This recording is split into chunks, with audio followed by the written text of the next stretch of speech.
to meet you all. Hope you're all in a good health day. I'm Zafira. Will be accompanying you today's activities. Today I'll be bringing you the news that the locals are talking about. Drought affecting the resident.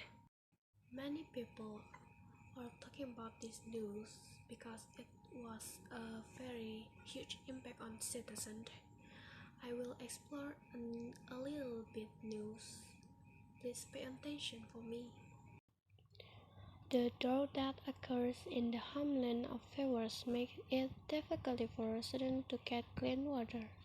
Not only that, farmers are also threatened with a crop failure. Hundreds of residents in Negara Tasikmalaya, West Java, are experiencing a clean water crisis. Residents have to walk along the cliffs and the rice fields as far as 1 kilometer to get to the water sources in the river. To get water, it has been a month since the wells in resident homes have dried up. At this time, the only water sources in the river puddle that still release water, even though it is not like the well water that residents usually use every day. So far, residents claim to have never received clean water assistance, even though they have submitted it to several parties. Hundreds of the hectares of rice fields in the Mage Panda sub-district of Sika district is Nusa Tenggara are threatened with crop failure and planting failure due to the long drought caused by El Nino. This condition is exacerbated by the drying up of the water in a number of water sources and the two existing dams due to water shortage. Every few years, the El Nino phenomenon kicks into life the Pacific Ocean around equator. It can affect weather around the world, changing the odds of floods, drought, heat waves, and cold seasons from different regions, even raising global temperatures. But what is El Nino and how does it happen? Firstly, we need to know what's normally happening in tropical Pacific. This vast stretch of the ocean sees consistent winds called trade winds that blow from the east to west.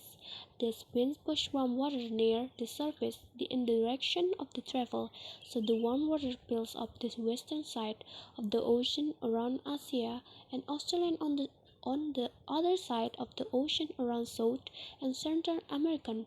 As the warmer water gets pushed away from the coast, it is replaced by the cold water which is pulled up from deeper down in the ocean, of a process called upwelling.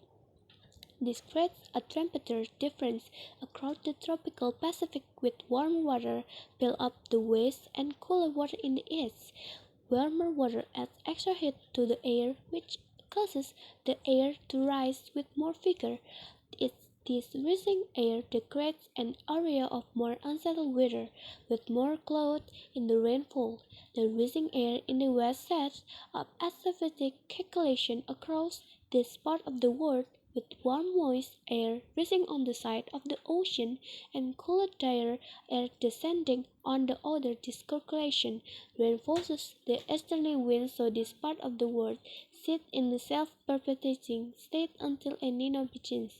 If conditions in a tropical Pacific weather system are slow, changes in the ocean around the equator can set off the chains of the events which weaken of the reverse the usually trade winds. With weakened trade winds, they release push of the warm surface water to the western side of the ocean and less upwelling the cold water on the eastern side.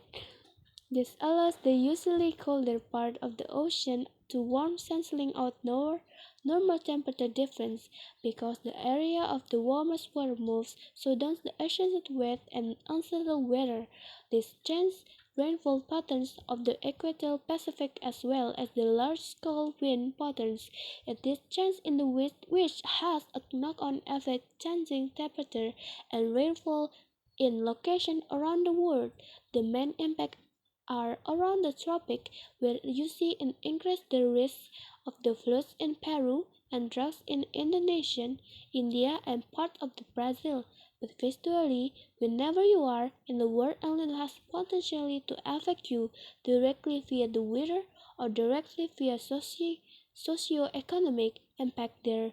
Another impact from the El Nino, which happens because of all the exhale at the surface of the tropical Pacific. This releases vast amounts of the energy into the atmosphere, which can temporarily push up the global temperatures. This is why El Nino years often features among the warmest on the record. Is El Nino even different, so the global impact can change?